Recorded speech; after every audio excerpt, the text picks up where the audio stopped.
దేవుడి నామానికి మహిమ కలుగును గాక. ప్రియమైనటువంటి సహోదరి సహోదరులారా, ప్రభు యేసుక్రీస్తు నామములో మీ అందరికీ హృదయపూర్వక వందనాలు తెలియజేస్తూ ఉన్నాను. ఈ సాయంకాల వేళలో మరి ఈ వీడియో ముఖంగా మన అంశం ఏంటంటే మనసు మారాలి.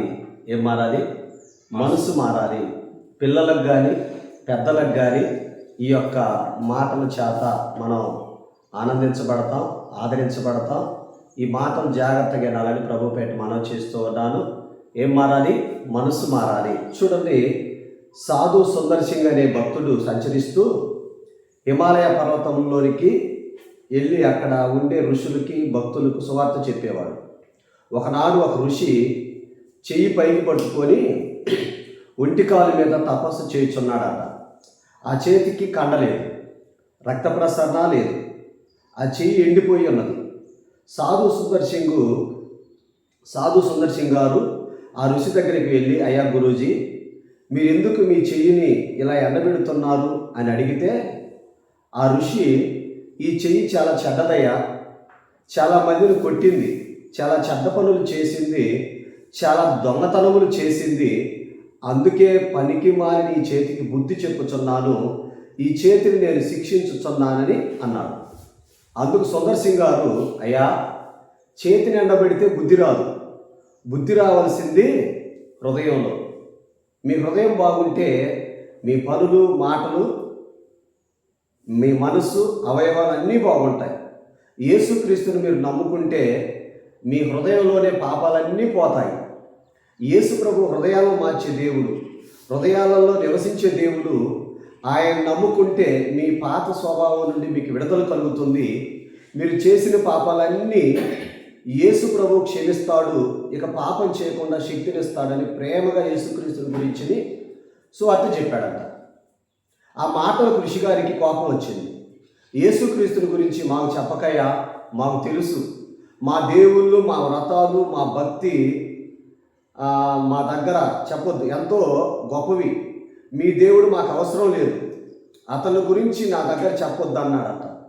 అలా కాదండి, మన పాపములను భరించి మన కొరకు శిలువలో మరణించిన దేవుడు ఆయన. ఆయనను మీ రక్షకునిగా అంగీకరించండి, మీ జీవితం ధన్యమవుతుంది, మీరు మోక్షాన్ని సంపాదించుకుంటారు అన్నాడట.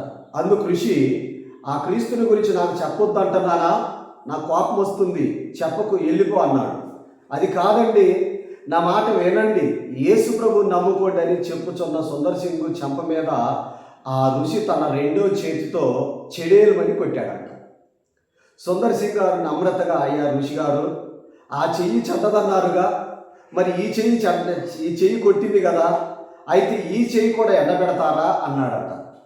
సిగ్గుపడ్డ ఋషి సత్యం గ్రహించి యేసు క్రీస్తుని అంగీకరించి మనసు మార్చుకొనెను. ప్రభునందు ప్రేమ దేవుని పిల్లలారా, మారాల్సింది ఏంటంటే పై వేషం కాదు, కానీ మారాల్సింది హృదయం.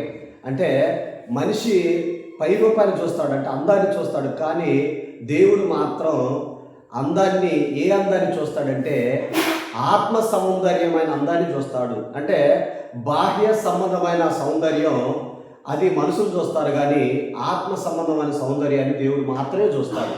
కాబట్టి మారాల్సింది ఏంటంటే మనసు మారాలి.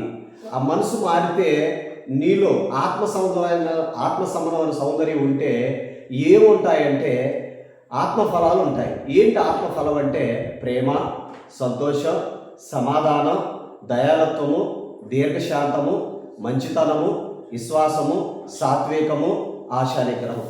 ఈ 9 ఆత్మఫలాలు నీలో ఉంటే నువ్వు మనసు మార్చుకున్నట్లు.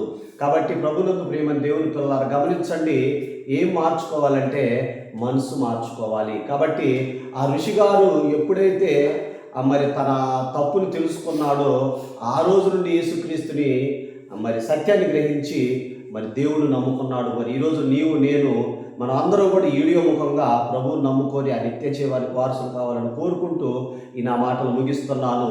దేవుడి నామానికి మహిమ కలుగునుగాక. ఆమేన్.